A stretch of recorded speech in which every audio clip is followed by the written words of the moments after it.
Welcome back to the deep dive. I want to start today with a bit of a challenge, a thought experiment. Okay, I'm ready. I want you to imagine you're a creative person, a writer, a painter, maybe you're a programmer, whatever. How do you measure your worth? How do you Yeah. how do you measure success? Well, it's usually a numbers game, isn't it? We live in this era of content. Exactly. If you're a writer, we expect like a whole shelf full of your books. Yeah. An artist, a gallery full of canvases. Volume. We expect volume. We expect the library. If I tell you someone is a titan of literature, you're immediately picturing, I don't know, Charles Dickens, right? Or Stephen King. Someone who's written millions and millions of words. But today, I want to talk about the complete opposite of that. We're looking at what I'm calling the paradox of productivity. We are diving into an author who is, universally considered a giant, a towering figure of the 20th century. Mm-hmm. Nobel Prize winners literally bow down to this guy. And yet, I'm looking at his bibliography here, and I have to be honest, I'm skeptical.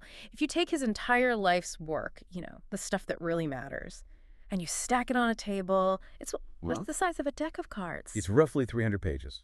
2 books. That's it. 2 books! 300 pages! Yeah. Come on! How does that even work? How can somebody be compared to Sophocles or Dante when they've written less than most people write in, like a month of emails? Cool. Is this just, literary critics loving a mystery, or is there actually something real there? Oh, there is absolutely something there. This isn't a case of hype at all. This is a case of extreme density.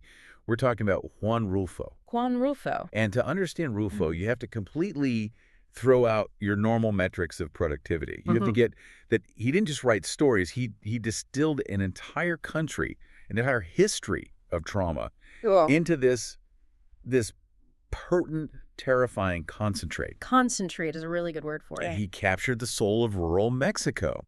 But, and this is key, not the postcard version you see on vacation. He captured a landscape that is just harshly realistic, yet somehow completely mythological at the same time. He wrote about a world filled with ghosts, with this crushing oppressive silence and a heat so intense it feels like it radiates off the page and burns your hands. Okay, ghosts and heat. I'm intrigued, but I'm still stuck on the 2 books thing. So our mission today for this deep dive is to figure out how he did it. How did a guy who worked as a tire salesman, Which is a real detail, by the way. a tire salesman and an immigration clerk, how did he transform these regional Mexican stories into world-class universal art? And we should probably warn you, the listener, right now. This is not going to be a cozy deep dive. We're going to be talking about patricide, about cycles of violence, that blurry line between the living and the dead, and the absolute weight of silence. That sounds heavy. Rulfo's world is a graveyard. But it's a graveyard that refuses to stay quiet. It is heavy, but it's also strangely beautiful. All right, let's unpack this. Let's start with the man himself. Who is Juan Rulfo? Because even just looking at his basic bio, it feels like there's a bit of smoke and mirrors. There's always a bit of fog around Rulfo. Yeah. Even his birth is a subject of some debate. The official records, they say, Juan Nepomuceno Carlos Perez Rulfo Vizcaíno What a name. was born on May 16, 1917. Okay, 1917. Straightforward enough. Well, not quite. For a long time, his birth year was actually listed as 1918. And the reason isn't some grand literary conspiracy. It's actually hilariously practical. Oh, we lied, He man. fudged the numbers. Yeah. But not for vanity. He wasn't trying to, stay young for Hollywood or something. That's right. He wanted to get into a military academy. His uncle, David Perez Rulfo, was a colonel who ran the place. And Juan wanted in, but he didn't meet the age requirement, so he erased a year. I love that. I really do. It's such a human detail. It reminds me of a teenager getting a fake ID, but in reverse, It grounds him immediately. He's not this ethereal ghostwriter yet. He's just a kid trying to get into school. Precisely. And the location of his birth is disputed, too. Was it Apolco? Was it San Gabriel? Was it Sayula? But honestly, the coordinates on the map don't matter as much as the land itself. He was a child of Jalisco. Okay. And he was a child of Jalisco during one of the most violent, terrifying moments in all of Mexican history. This is the context I think we really need to dig into, because when we say violent, I think a modern listener might imagine, I don't know, a high crime rate or something, but this was a different level. This was apocalyptic. Yeah. Rulfo was born in 1917. The Mexican Revolution has technically just ended, but the country is absolutely shattered. And then when he's just a young boy, the Cristero War breaks out. The Cristero War. I feel like this is a massive blind spot for a lot of people outside of Mexico. Can you paint the picture for us? What is happening on the ground? Imagine a civil war, but it's fueled by intense religious fervor. The government at the time was fiercely secular, anti-clerical. Yeah. They were seizing church property, banning public worship, things like that. The Cristeros were Catholic rebels, peasants, landowners, just faithful people who rose up to fight the government. Their battle cry was, "Viva Cristo Rey," long lives Christ the King. And this wasn't just a political debate with signs and protests. This was actual bloodshed. It was horrific. You have to try and imagine the landscape that Rulfo's growing up in. We were talking about telephone poles lined with hanging bodies. We're talking about priests being hunted down and executed in the street. Entire villages burned to the ground. And Rulfo is a child. He's 6, 7, 8 years old, and this is the world he's watching. And his family was right in the middle of it. They were landowners, which means they were the target demographic for tragedy. In 1923, when Juan is just 6 years old, his father is killed. 6 years old. That's the age where you're just starting to form concrete memories. Exactly. God. And your father is supposed to be this invincible figure. Then, just 4 years later, in 1927, his mother dies. Oh, man. So by the time he is 10 years old, Juan Rulfo is an orphan. He has lost his parents, his family has lost their fortune, their land, and he gets sent to live with his grandmother in Guadalajara. That's just an unbelievable amount of trauma to pack into a single decade of childhood. It's profound. And I want you to really sit with that sensation for a moment. You're a little boy. The people who are supposed to protect you, your father, your mother, they're gone. The institutions, the church, the government, they're actively trying to kill each other. The land itself, the haciendas that used to be symbols of power and stability, they're just crumbling ruins. It's total abandonment. It's like the whole world has just emptied out around you. Precisely. This is why solitude isn't just a literary theme for Rulfo. It was his lived reality. He grew up in a world that had been hollowed out. If you wonder why his later writing feels so desolate, why his characters seem to be wandering through a wasteland, it's because he watched his own world turn into a wasteland before he even hit puberty. So he's an orphan, he's traumatized, and he gets sent away to school, the Luis Silva School. Which was essentially a boarding school, and by all accounts, a pretty grim place. He actually likened it to a correctional facility. Really? Yeah, he spent years there, just internalizing that discipline and that loneliness. And he graduated as a bookkeeper. A bookkeeper? That seems so, so dry, so practical. It's incredibly grounded, isn't it? Yeah. He never actually practiced, but it shows you the path he was on. He wasn't being groomed to be a poet or a great novelist. He was being groomed to survive. And he tries to keep going with education, right? He tries for university. He does. He tried to go to the University of Guadalajara, but again, the chaos of the times just stopped him. There was a huge strike, the university was closed down, and besides that, he hadn't even taken the right prep courses. The door was slammed in his face. So what does he do? He moves to Mexico City. And this is where his resume gets really, really interesting to me. Because he doesn't just, go sit in a cafe and write poetry and starve. He gets a job. He becomes an immigration file clerk. An immigration clerk. A job he got through his uncle. So he's dealing with paperwork. He's dealing with the bureaucracy of movement, of people trying to find a place to belong. It's quite fitting, in a way. But the job that really, really sticks out to me is the tire factory. Juan Rulfo, one of the greatest writers of the 20th century, was a foreman for Goodrich's Coddy. He was overseeing tire production. It is a marvelous incongruity, isn't it? You have this quiet, introspective, deeply sensitive man who's obsessed with ghosts and history in the past. Right. And he's standing on a factory floor, probably trying to shout over the roar of heavy machinery. And he wasn't exactly a corporate shark, from the sound of it. There's this one anecdote about why he got fired that I just love. It's the radio incident. Chuckles, yes. In 1952, he was fired. And the official reason given, he asked the company to install a radio in his company car. A radio. He just wanted some tunes for his commute. He just wanted some music. He wanted a voice to keep him company while he was driving around for work. And the company, in their infinite corporate wisdom, they saw this as, a frivolous expense, a distraction, maybe a sign that he wasn't serious enough about tires. It's so petty, but it tells you so much about him as a person.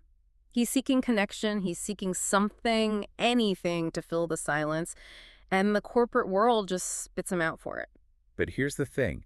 Getting fired from the tire factory was the catalyst. It was the best thing that could have happened to him. Because what did he do next? He became a traveling sales agent. Which, on paper, sounds like a demotion, but for a writer, that was pure gold. It was absolutely essential. As a sales agent, he had to travel. He had to go back to the south of Mexico. He had to drive through all those dusty towns in Jalisco and Oaxaca. He was forced back into the very landscape of his childhood. So he's windshield deep in the world that he's about to write about. He's seeing the abandoned villages firsthand. He's hearing the specific way the people speak, that incredible mix of, like, ancient formality and rural roughness. He's just soaking it all in. If he had stayed in that office at the tire plant, Pedro Páramo never happens. He needed the road. So he's gathering all this material. He's got the trauma from his childhood, the visuals from this road trip of a job, and then finally, he gets a break, a fellowship. The Centro Mexicano de Escritores. All right. And it was funded by the Rockefeller Foundation, which was huge. Right. This gave him financial stability for 2 years, from 1952 to 1954. It bought him time. It bought him the freedom to just sit down and write. And he uses that time to drop his first bomb, El Llano on llamas. The Burning Plain, published in 1953.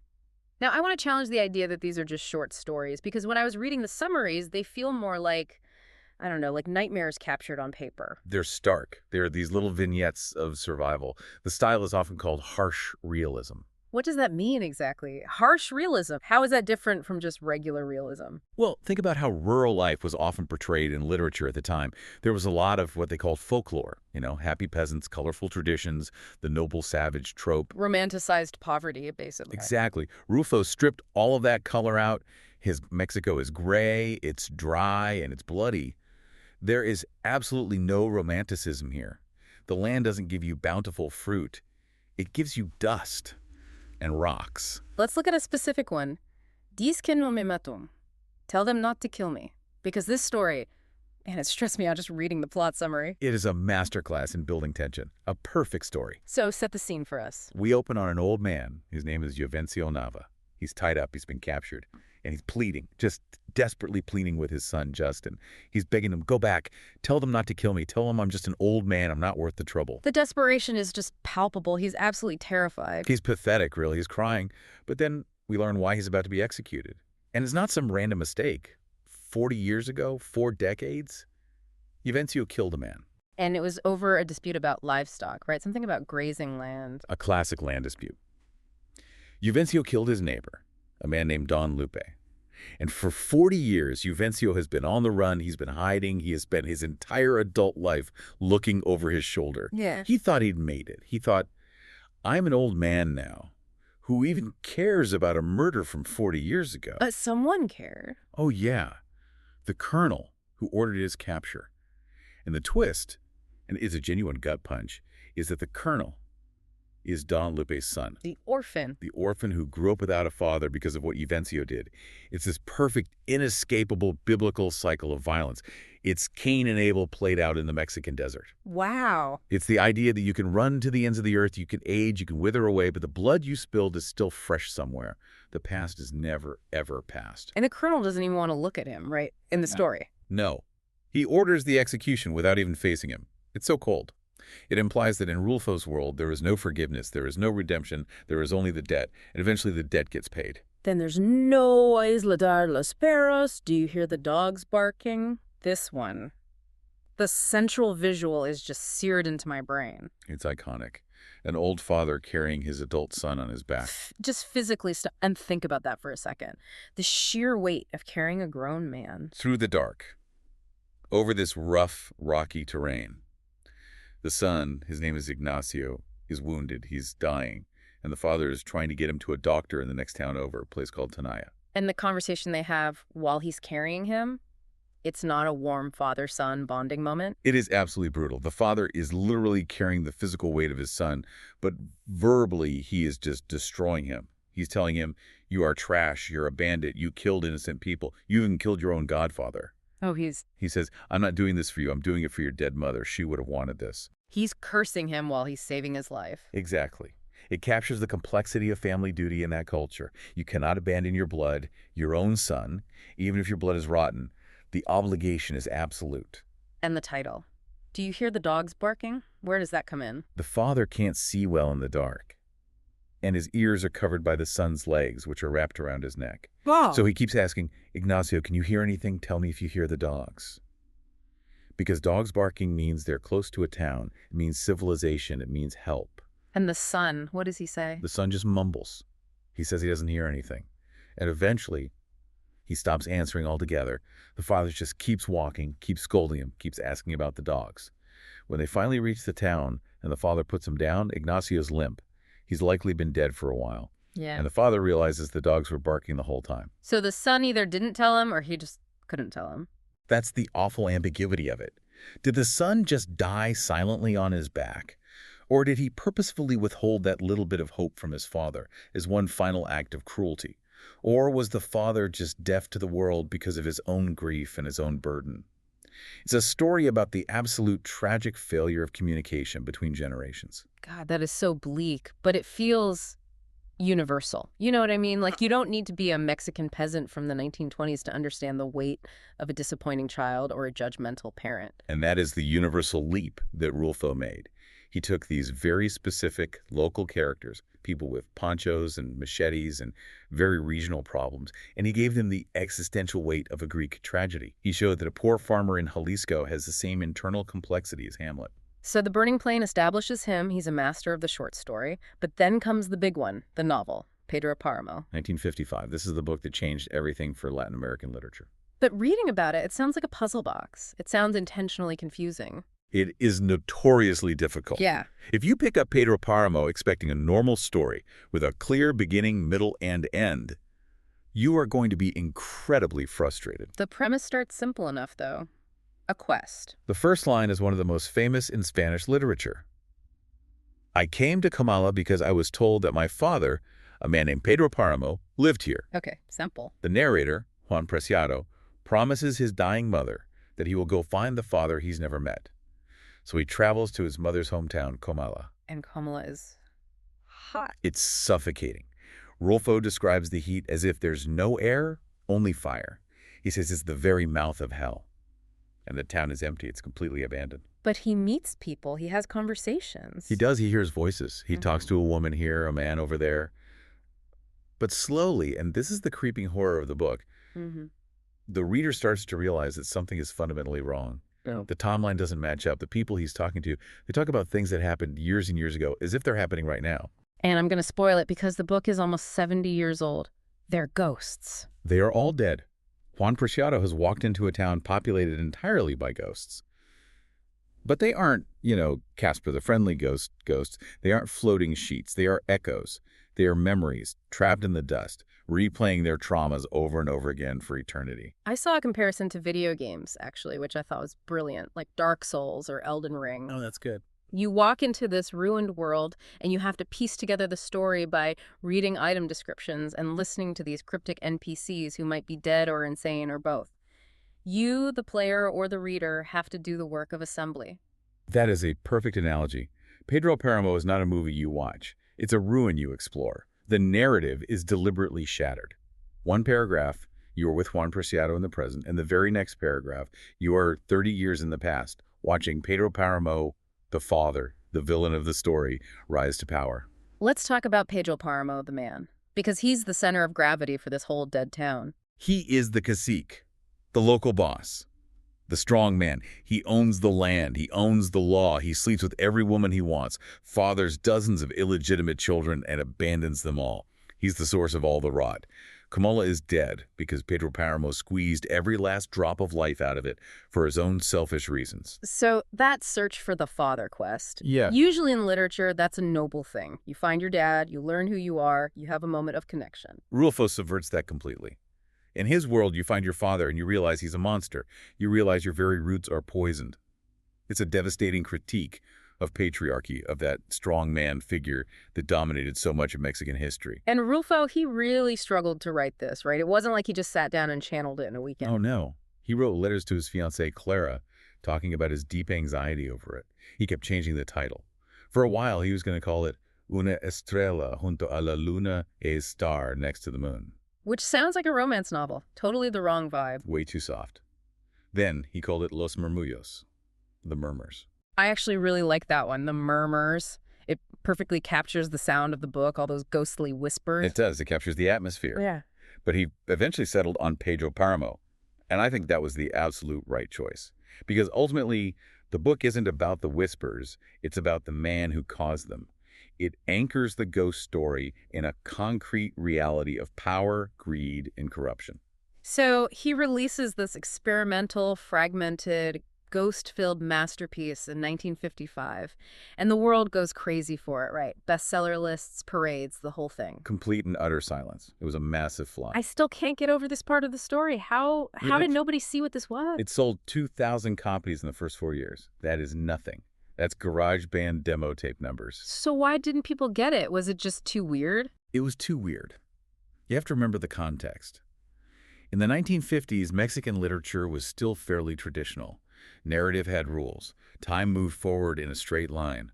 Rulfo didn't just bend the rules, he broke them.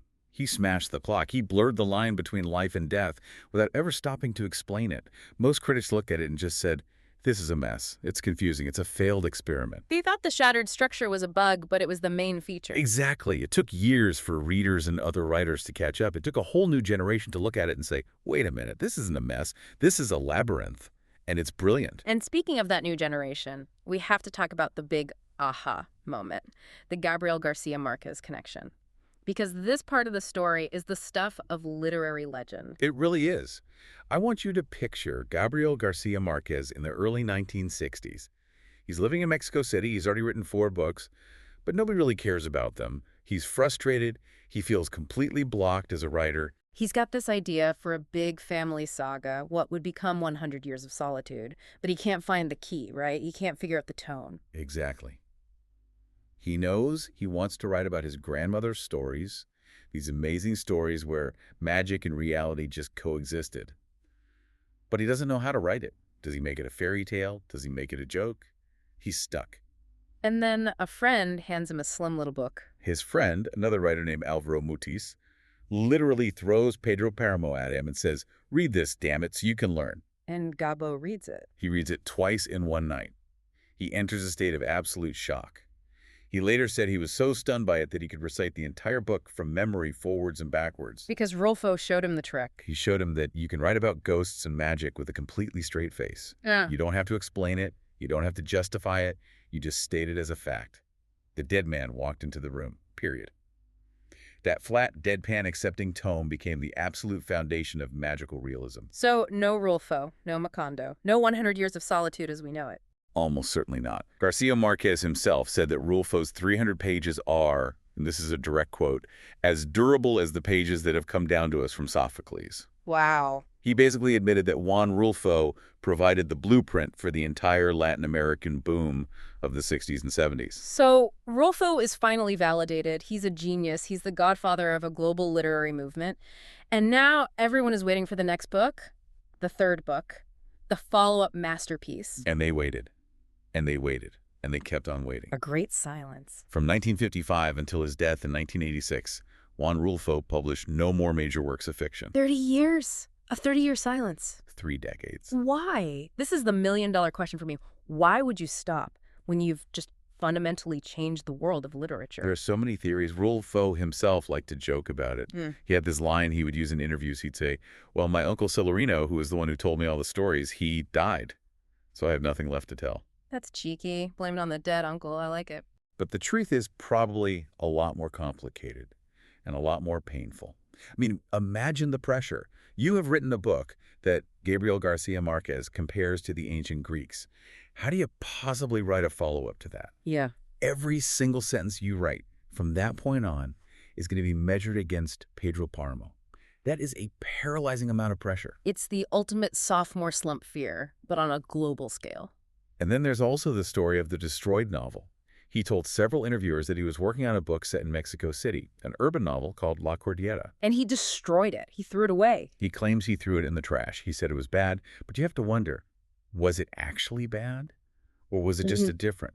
Rulfo was the undisputed master of the rural, the master of the dust and the heat. Maybe he felt he couldn't capture the concrete and the steel of the city in the same haunting way. Or maybe he realized that the city just didn't have the same kinds of ghosts. That is just tragic to me. The idea that another potential masterpiece might have ended up in a landfill somewhere because of his own self-doubt. Or, and this is another way to look at it, perhaps it was an incredible act of artistic integrity. Maybe he realized he had said everything he truly needed to say.